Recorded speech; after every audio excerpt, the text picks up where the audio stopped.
ओगरदानी त्रिकालदर्शी कैलाशी अविनाशी भगवान शिव, जिनकी पुनित पावन शिव महापुराण की कथा के अनुसार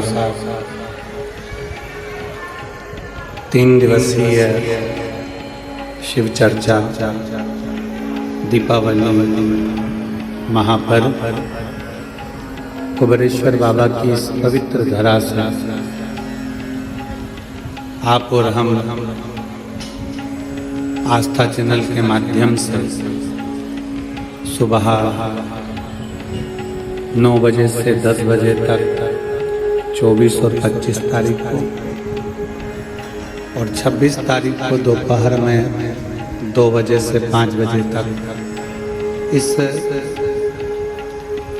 कुबेरेश्वर बाबा की पवित्र भूमि से शिव चर्चा का स्मरण कर रहे हैं। कार्तिक का महीना, जिसको दामोदर मास भी कहा जाता है, जिसमें भगवान देवाधिदेव महादेव भगवान शिव जो संपूर्ण जगत का कल्याण करने वाले हैं, संपूर्ण जगत का भंडार भरने वाले हैं, ऐसे पवित्र पावन दामोदर मास में कार्तिक के महीने में भगवान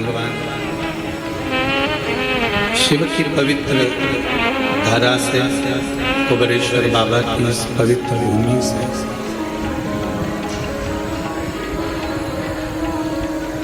ये 3 दिवसीय शिव चर्चा का लाभ लेने का सौभाग्य मिला। कार्तिक के महीने में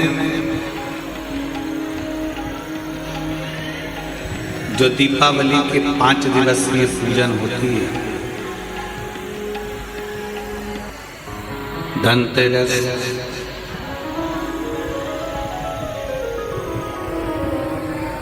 नरक चौदस, रूप चौदस,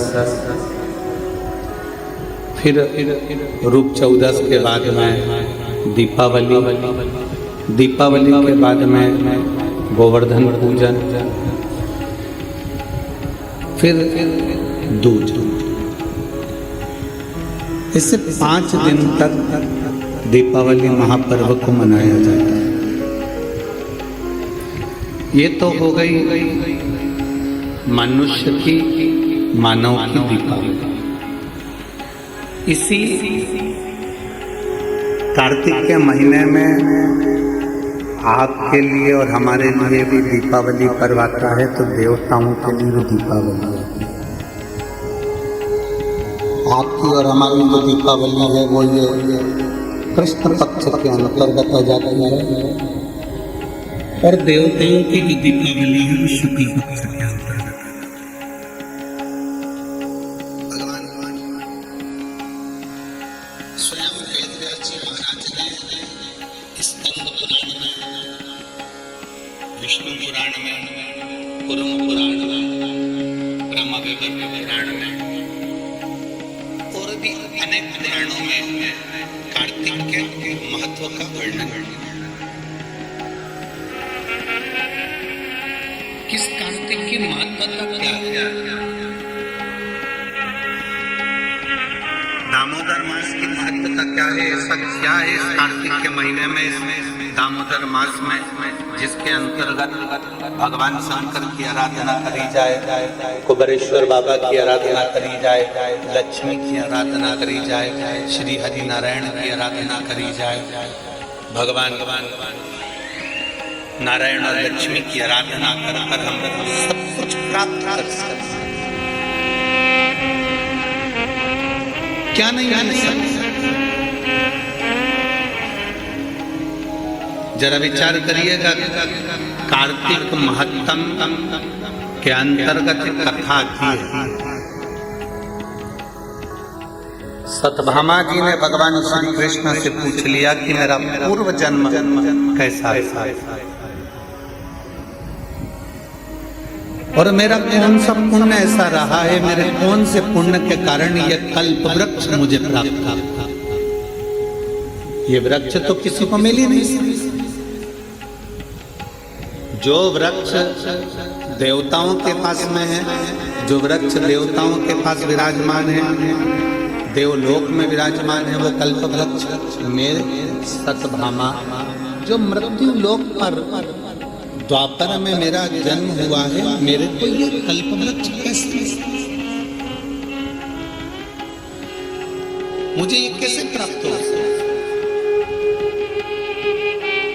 स्कंद पुराण का कार्तिक महत्तम वर्णन करता है, स्कंद पुराण का, कि कार्तिक महत्तम की कथा में सतभामा जी भगवान कृष्ण से कहती हैं कि मेरा पुण्य कौन सा है।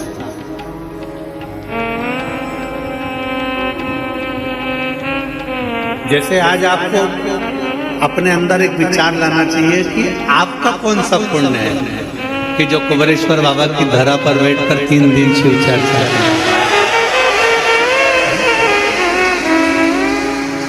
और वो भी कार्तिक का महीना और कुबेर भंडारी की भूमि कुबेरेश्वर धाम।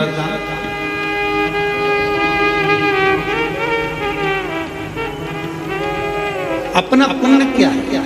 अभी अभी हमारा समीर जी कह रहे थे कि पूजन किससे करा, हमने कहा सल्ला जी आई है महाराष्ट्र से, उनसे करा दो, और मुंबई वाली हमारी सुधा किरण जी आई है, उनसे करा दो, दिल्ली वाली, दोनों से करा दो। कोई पुण्य हमारे होंगे। दामोदर मास, कार्तिक मास और कुबेर बाबा की भूमि कुबेरेश्वर, और आप और हमारे सबके पुण्य है जो ये कथा। तो सतभामा जी पूछ रही है कि ऐसा कौन सा पुण्य है हमारा, ऐसा कौन सा पुण्य हमने कर दिया जो पुण्य के बल पर आपने ये सुंदर वृक्ष कल्प वृक्ष हमें प्राप्त हो गया, आप हमें प्राप्त हो गए, हमारा पुण्य कौन सा था। भगवान कृष्ण मुस्कुराए और मुस्कुराकर कार्तिक के महत्तम का वर्णन कर दिए दामोदर मास का, कि सुनो सतभामा जी, तुम्हारे पिता मायापुरी के एक सुंदर आनंद में रहने वाले एक ब्राह्मण परिवार से, जिनका नाम देव शर्मा, जिनका गोत्र आंत्री था। देव शर्मा नाम के वो ब्राह्मण जिनका आंत्री गोत्र है, कई समय तक उन्होंने शिव पंचायत की पूजन करी। हमने पहले भी कहा कि शिव पंचायत की पूजन का फल बहुत होता है।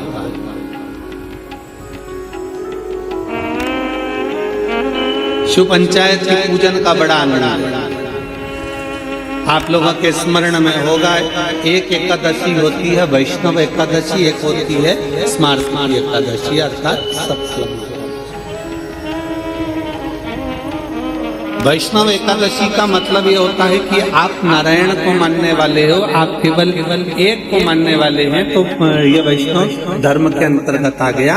स्मार्त की जो एकादशी होती है उसमें आप नारायण को भी भज रहे हो, उसमें आप सूर्य भगवान को भी भज रहे हो, उसमें आप दुर्गा महारानी को भी भज रहे हो, उसमें आप गणेश जी महाराज को भी भज रहे हो, उसमें आप शंकर भगवान को भी भज रहे हो। तो स्मार्त एकादशी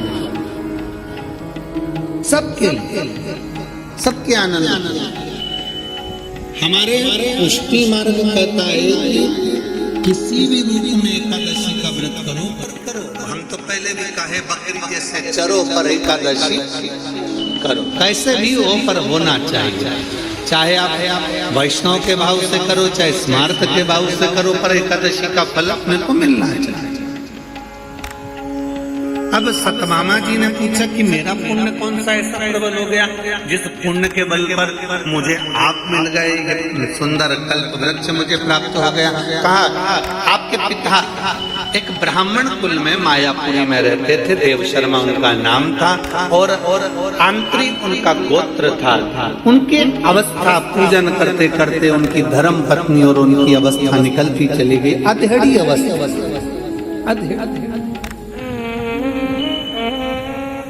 बचपन, जवानी और अधेड़ी और बूढ़ा। अधेड़ी मतलब एक अवस्था निकलती चली गई। 60 की अवस्था के आनंद में जब आपके पिता पहुंच रहे थे, तब उनके मन में आया कि मेरी कोई औलाद नहीं, मेरी कोई संतान नहीं, और कुछ कृपा।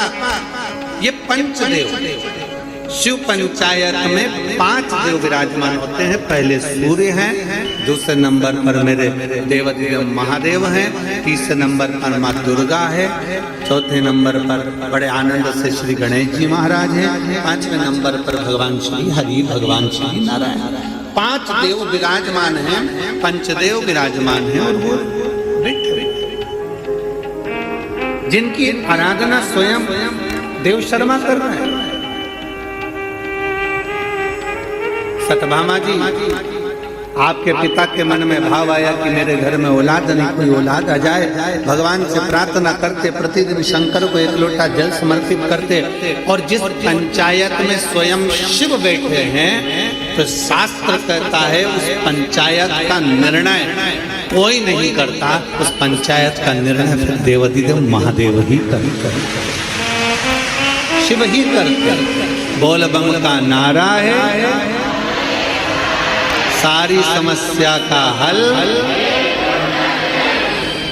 अब उसका निर्णय स्वयं भगवान शंकर करते हैं। इसलिए आप लोगों से कहते हैं कि आपकी पूजन की जगह में शंकर का शिवलिंग होना जरूरी है। भले आप ठाकुर जी की सेवा करो, राधा रानी की सेवा करो, लक्ष्मी जी की सेवा करो, नारायण की सेवा करो, ब्रह्मा जी की सेवा करो, देवी की सेवा करो, चाहे देवता की सेवा करो, किसी की भी सेवा कर रहे हो, किसी की पूजन कर रहे हो, उसमें शंकर का होना जरूरी है। जिस जगह शिव नहीं होता, जैसे दक्ष प्रजापति के यज्ञ में शंकर नहीं थे, तो वहां पर विघ्न नहीं आएगा। जहां शिव नहीं है वहां विघ्न है। शिव है तो विघ्न को टालता है, क्योंकि जिसका पुत्र ही विघ्नहर्ता है, जिनके बेटे ही स्वयं गणेश जी विघ्नहर्ता है, तो फिर तो विघ्नहर्ता शंकर भगवान वहां पर विराजमान। तो सारे दुख को हरने वाले, सारे कष्टों को हरने वाले, सारी बीमारियों को हरने वाले, सारे तकलीफों को हरने वाले केवल वहाँ शंकर विराजमान है। तो पंचायत शंकर भगवान पर 1 लोटा जल चढ़कर, सूर्य को अर्घ देकर, माँ भवानी के चरणों में जल देकर, स्वयं नारायण का स्मरण कर कर, स्वयं गणेश जी का पूजन कर कर देव शर्मा ने विनती करी, और देव शर्मा ने विनय करा, तो भगवान शंकर ने उसी समय पर उनके एक पुत्री के जन्म का वर प्रदान किया। अब बेटी का जन्म हुआ जिसका नाम था गुणवती, क्योंकि गुणवान थी। जैसे पिता भगवान का भजन करते थे, वो भी भजन करती थी। जैसे पिता स्मरण करते थे, वो भी स्मरण करती थी। जैसे पिता मंत्र जाप करते थे, वो भी मंत्र जाप करती थी। जैसे पिता नाम जाप करते थे, वो भी नाम जाप करती थी। गुणवती भी भगवान की भक्ति में इतना लीन हो गई, इतना लीन हो गई। धीरे धीरे समय निकला, पिता के मन में भाव उत्पन्न हो गया। पिताजी ने विचार करा कि मेरे घर में बेटी का जन्म हो गया, इसकी शादी किससे करूं, इसका विवाह किससे करूं। अच्छा, बेटी होती है ना तो बड़ा टेंशन उत्पन्न हो जाता है सभी लोगों का। पर शिव महापुराण की कथा कहती है, शंकर भगवान की अशोक सुंदरी का चरित्र कहता है कि बेटी अगर घर में जन्म ले ले तो चिंता मुक्त होना चाहिए कि अब मेरे घर में बेटी ने जन्म ले लिया, वो अपना भाग्य लेकर आई है, तो हमारा भी भाग्य चमका है। बेटी हमारे घर में आई है तो वो भाग्य लेकर आई है, तो भाग्य चमका है। लक्ष्मी सबको अच्छी लगती है। आप में से कोई ऐसा है जिसको लक्ष्मी अच्छी नहीं लगती? अरे बोलो तो समझो। किसी को धन अच्छा नहीं लगता हो, लक्ष्मी अच्छी नहीं लगती हो, ऐसा कोई है संसार? जितने आस्था चैनल पर कथा सुन रहे हैं, जितने फेसबुक पर कथा सुन रहे हैं, और जितने कुबेरेश्वर बाबा की पवित्र शिव चर्चा को श्रवण कर रहे हैं, ऐसा कोई हो जिसको लक्ष्मी प्रिय ना? सबको लक्ष्मी प्रिय। तो छोटे से बच्चे को गोदी में लो ना, और उसको पहली बार में मिलता है तो उसको 10 में पकड़ा देते हैं, तो उससे 10 में भी छेड़ा कुछ नहीं पाऊंगा। छोटा सा लक्ष्मी किसको प्रिय है? मरने वाला मरकर भी जाता है ना, तो भी उसकी छाती पर पैसा बढ़ता जाता है। लक्ष्मी उसमें भी प्रिय जा रही है, तो भी लक्ष्मी किसकी प्रिय है? अब हम कहते हैं कि लक्ष्मी सबको प्रिय है, पर लक्ष्मी से तो पूछे कि उसको क्या प्रिय है। एक भिखारी से लेकर सेठ को भी लक्ष्मी प्रिय है, एक कंगाल से लेकर करोड़पति को भी लक्ष्मी प्रिय है। पर कोई लक्ष्मी से तो पूछे कि दुनिया तुझे इतना प्रिय लगती है, दुनिया तुझे चाहती है, दुनिया तुझे लेना चाहती है, पर तू क्या चाहती है? लक्ष्मी की प्रियता कायम है। कोई लक्ष्मी से पूछे, शिव महापुराण की कथा में चरित्र आता है, जब भगवान नारायण के चरणों में लक्ष्मी जी बैठी थी और नारायण से पूछा गया कि प्रभु आपने मुझे किससे प्राप्त करा? तब भगवान नारायण ने कहा मैंने शिव से प्राप्त करा, क्योंकि तुम्हारी माता ख्याति देवी तुम्हारा विवाह शिव से करना चाहती है, पर मैंने भगवान शंकर से कहा कि मैं लक्ष्मी से प्रेम करता हूँ, इसलिए लक्ष्मी मुझे प्यार है। तो तुम्हारी माता हे लक्ष्मी, तुम्हारी माँ ख्याति देवी ने तब तुम्हारा विवाह मेरे साथ करा। तो लक्ष्मी से भगवान नारायण पूछ रहे हैं, नारायण लक्ष्मी से चर्चा कर रहे हैं, बात कर रहे हैं कि तुम सबसे ज्यादा आदर सम्मान सत्कार किसका करती हो? किसके कहने पर तुम किसी के घर पर जाती हो? किसके कहने पर तुम उसके निहाल कर देती हो? किसके कहने पर तुम उसका भंडार भर देती हो? लक्ष्मी वो कौन है जिसके कहने पर तुम उसके कहने पर चले जाती हो? लक्ष्मी जी ने कहा अपने स्वामी भगवान नारायण से, केवल एक वो है देवाधिदेव महादेव जो कहते हैं मुझसे। देवाधिदेव महादेव ने मुझसे कहा है कि जो एक लोटा जल मेरे मंदिर में लेकर आए, क्योंकि लक्ष्मी ने कहा था मैं नारायण के चरणों की दासी हूँ, तो मैं आपकी भी दासी हूँ, आप बताओ मैं कहाँ रहूं? भगवान शंकर ने कहा कहीं नहीं, लक्ष्मी अगर कोई एक लोटा जल लेकर शंकर के मंदिर में आए, जल चढ़ाकर जब वो घर जाए तो उसके लोटे के साथ उसके पीछे पीछे तू उसके घर में प्रवेश कर जाना, उसका दुख हल कर दे, उसका संकट। संसार के लोग दुख नहीं हर सकते, पर परमात्मा शंकर को चढ़ाया गया एक लोटा जल हमारे दुख को हर लेता है। और देख लिया संसार हमने,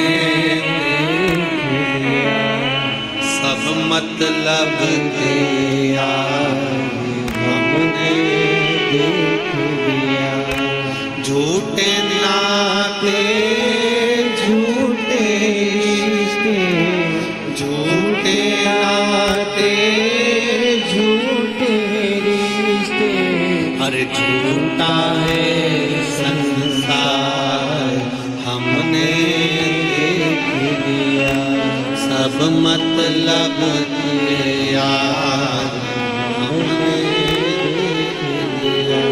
देख लिया संसार हमने।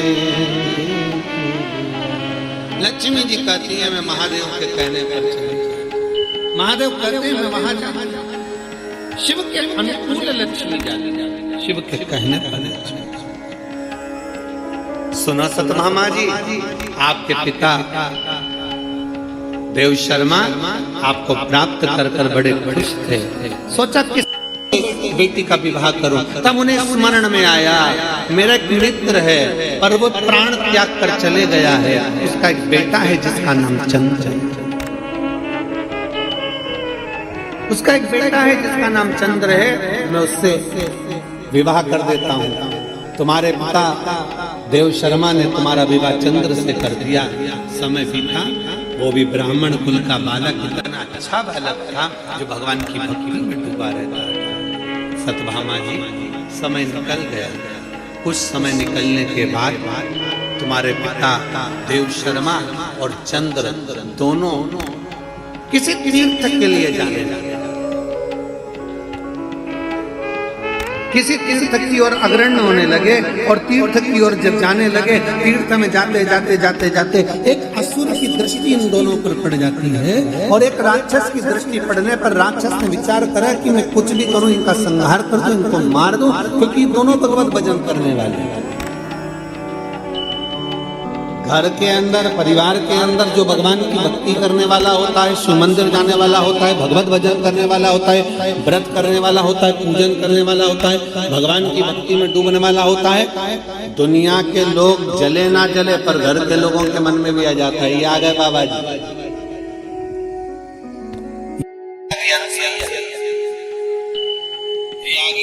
महाराज की चेली, ये आ गए शंकर जी के भगत, अब ये बहुत ज्ञान देंगे, बहुत समझाएंगे। अब बहुत सारी बातें लोग कहते हैं, सीधी बातें, तुम किसी मॉल में जाइए ना, कोई तुम्हें नहीं टोकेगा, तुम फटी हुई जींस पहनो ना, कोई तुम्हें नहीं टोकेगा, तुम कैसे भी रहो ना, कोई तुम्हें नहीं टोकेगा, तुम बाल भी आड़े टेढ़े बनाओगे तो कोई ना टोकने वाला, तुम कैसे भी कपड़े पहनोगे कोई नहीं टोकेगा। और जिस दिन तुमने धोती पहन ली, जिस दिन तुमने मस्तक पर तिलक लगा लिया, चंदन त्रिपुंड लगा लिया, गले में रुद्राक्ष की माला पहन ली, हाथ में रुद्राक्ष बांध लिया, और जिस दिन गले में रुद्राक्ष पहना और त्रिपुंड लगाकर और बड़े प्रेम के साथ तुम मार्केट में से निकल कर बताओ, सारी दुकान वाले, मोहल्ले वाले, कॉलोनी वाले सब तुमको देखेंगे, ये कहाँ किया, ये है कौन, इसकी दृष्टि क्या है, इसका स्वरूप क्या है। और अगर पहचान वाले मिलेंगे तो ये जरूर कहेंगे, भैया किसके चक्कर में आ गए, बाबा बनोगे क्या, संत बनोगे क्या, साधु बनोगे क्या, तपस्वी बनोगे क्या, लोग कह देते हैं। कितनी जल्दी पहचान में आते हैं। और देखो, संसार के वस्त्र पहने तो पहचान में नहीं आओगे, पर परमात्मा के वस्त्र धारण करोगे तो पहचान में जरूर आओगे। ये हमारे संस्कार होते हैं, ये हमारे संस्कार है, ये हमारे जीवन का एक सुख है, हमारे जीवन का एक आनंद है।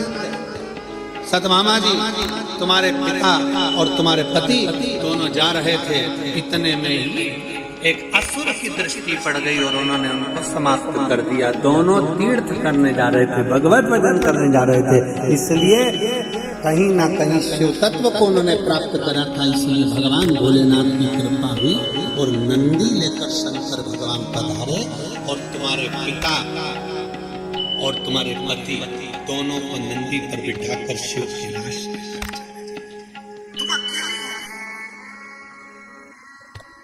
सतभामा जी, तुम्हारे आंखों में दुर्गंध, नेत्रों से जल निकला, एक तरफ पिता चला गया, दूसरी तरफ पति चले गए, बेटा का जीवन कैसे जियोगी, रोती बिलखती, आंखों से आंसू बहाती, करूं तो करूं क्या, कहाँ जाऊं, किससे कहूं। जब व्यक्ति अकेला पड़ जाता है, सब जगह से छूटकर अकेला जब हो जाता है, तब उस परमात्मा को याद करता है, तब उस भगवान को याद करता है। कितना विचित्र जमाना है। पहले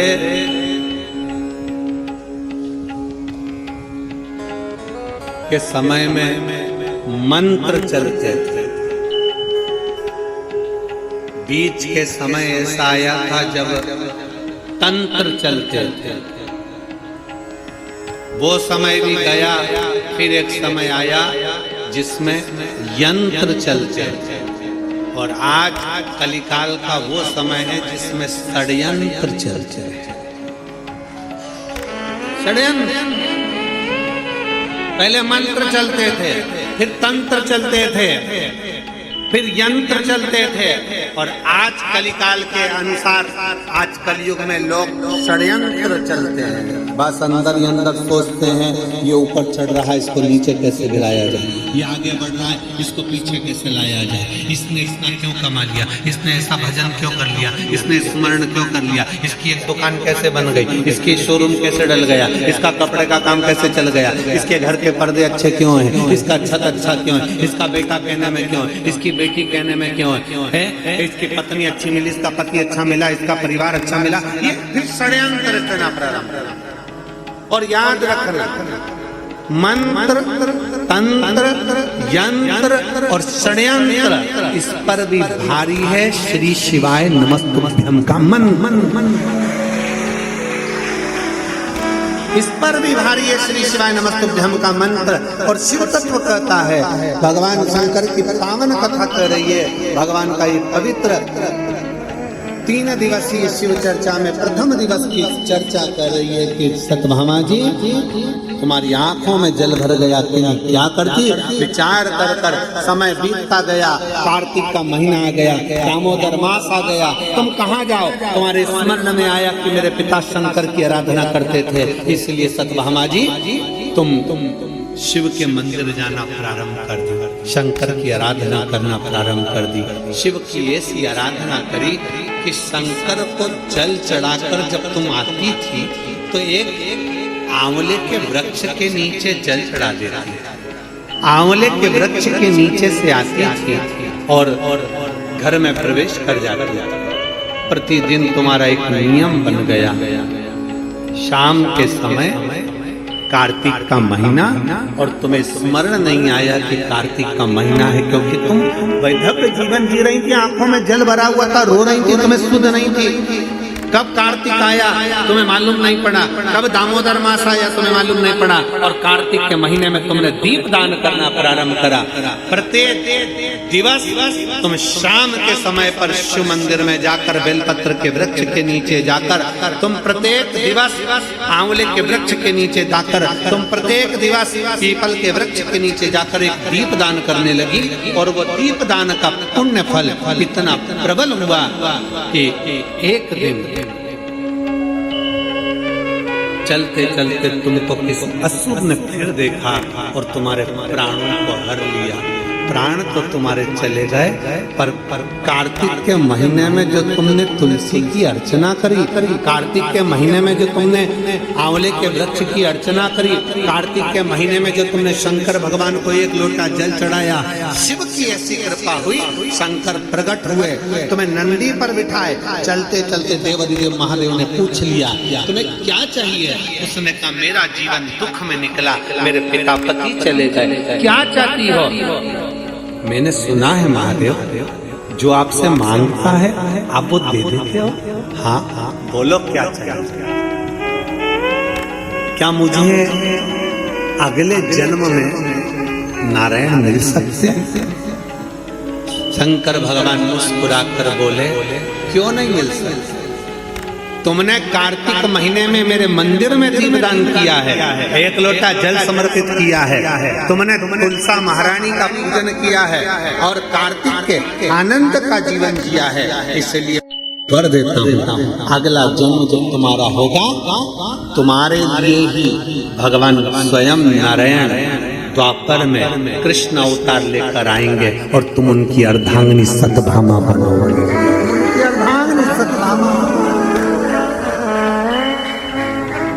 ये पुण्य हमारे जीवन का एक आनंदमय पुण्य है। सत्यभामा जी ने कई बार भगवान कृष्ण से पूछा ये पुण्य की प्राप्ति, ये सुंदर कल्प वृक्ष की प्राप्ति मुझे कैसे हो गई। तो भगवान ने कहा तुमने 5 दिवसीय जो कार्तिक महीने का कृष्ण पक्ष का जो आनंद और शुक्ल पक्ष का जो आनंद लिया है उसका ही फल है।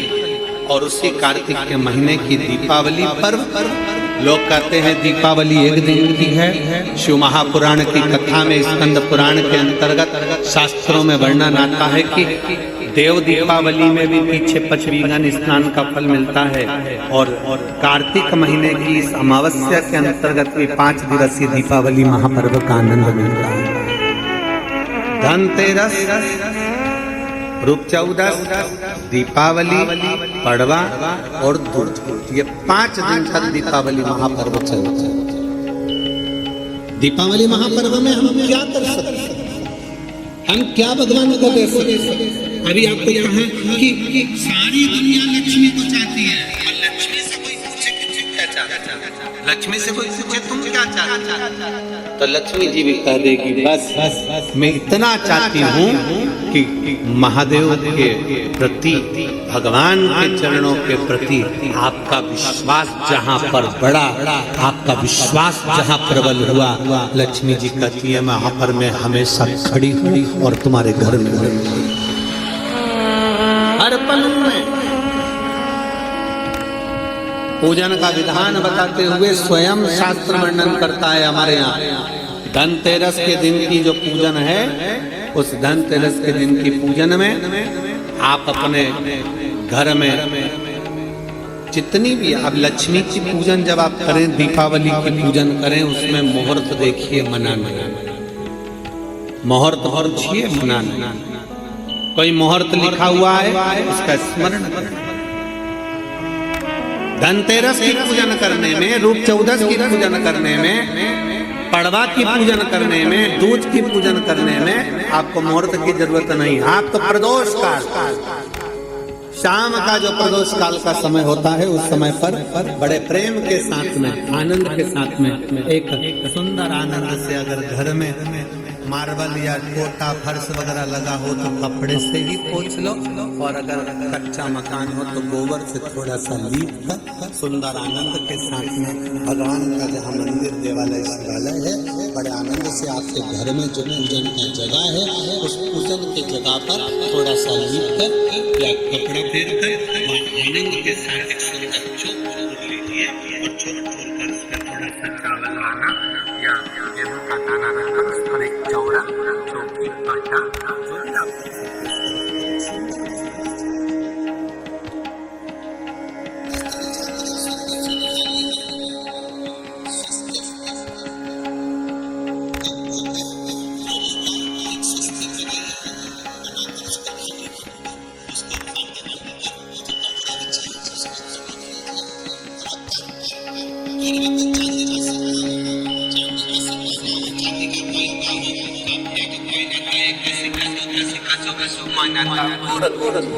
और रखकर उसको जो मोली आती है, लच्छा बांधने वाला, हाथ में बांधने का जो नाड़ा आता है, मोली होती है लच्छा, उससे उसको हल्दी लगाकर लपेट दिए और बाबा को उस थाली में रखकर सुंदर आनंद के साथ में माता लक्ष्मी का स्मरण करते हुए 7 दिए घी के, लंबी बाती, एक दिया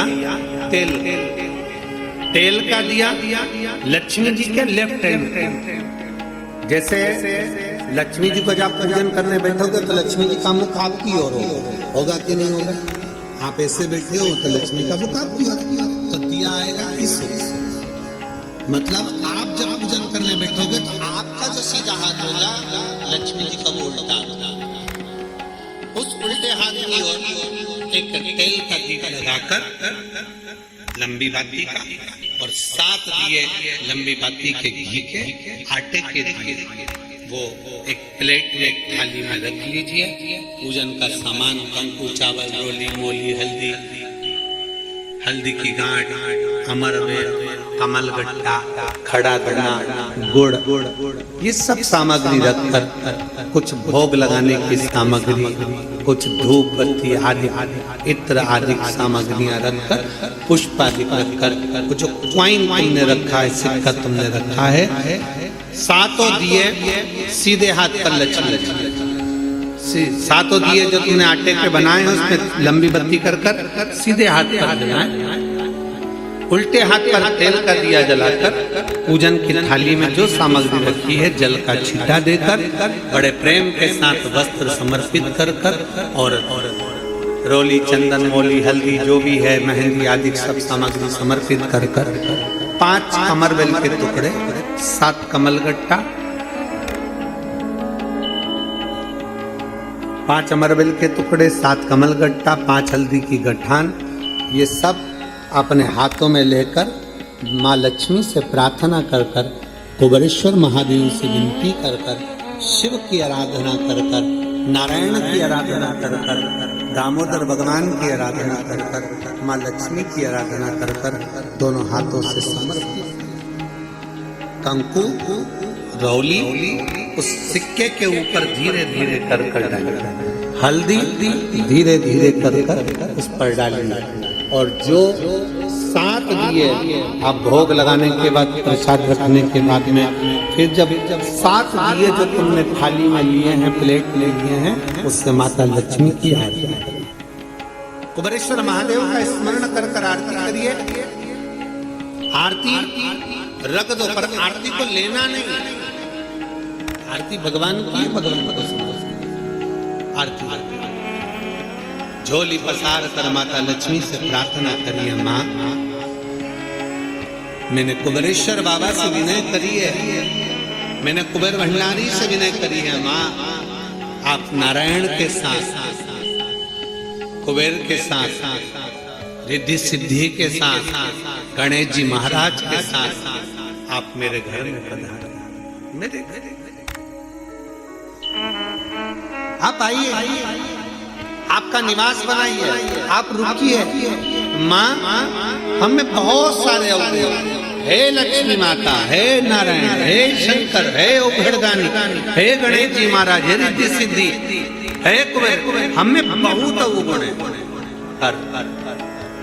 हे माँ हमने सुना है आपने शिव जी से जब वर मांगा था तो कहा था कि बाबा, शंकर भगवान से लक्ष्मी जी ने कहा था मैं जाने को तो चली जाऊं प्रत्येक मनुष्य के घर में, पर उसके घर में तो इतना अवगुण भरा हुआ है, इतने दोष भरे हुए हैं, इतना अपशब्द भरा हुआ है, इतने ताने भरे हुए, इतनी गालियां भरी हुई, इतना मन में खोट भरा हुआ है, मैं इनको कैसे लक्ष्मी प्रदान करूं, मैं इनको कैसे भंडार।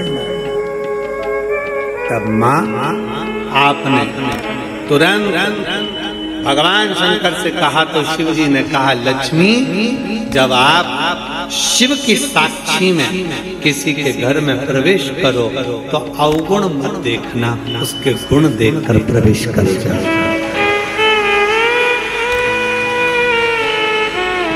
वो कहते हैं कि मेरे विनियो ना अपराध लाडली हमारे अवगुण ना गिने जाए। अभी कथा में, एक कथा में आपको वर्णन किया था, कोई बहुत अच्छा है ना, बहुत अच्छा है ना, उसको ज्यादा घूर के नहीं देखो। कितना अच्छा व्यक्ति है ना, उसको ज्यादा घूर के मत देखो, घूर के मत देखो। क्यों? ज्यादा उसको घूर कर देखोगी तो उसमें अवगुण निकल जाएगा। तुम कुछ ना कुछ अवगुण निकाल लो कि कुछ ना कुछ दोष निकाल लो। और कोई व्यक्ति बहुत बुरा है ना, बहुत बुरा है, तुम्हें बहुत बुरा लगता है ना, थोड़ा उसको घूर कर देखो, अच्छे से देखो।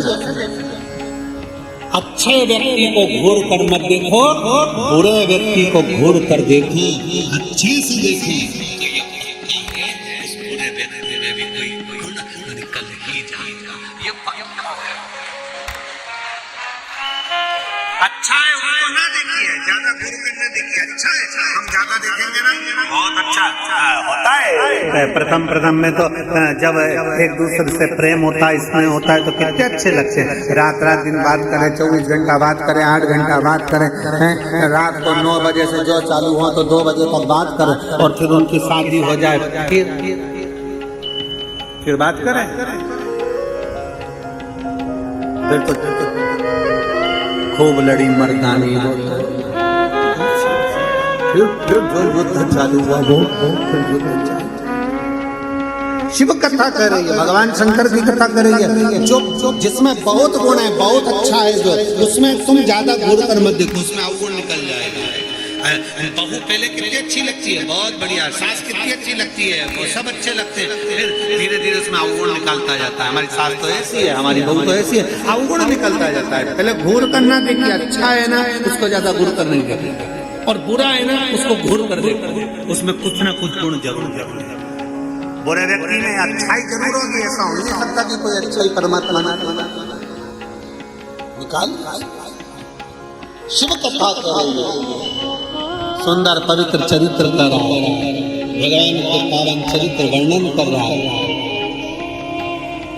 स्कंद पुराण में कार्तिक महत्तम वर्णन कर रहा है, और बड़े प्रेम से भगवान कह रहे हैं कि इस कार्तिक के महत्तम में, इस कार्तिक के महत्वता में आज आप सबने धनतेरस पूजन की महत्वता को जाना,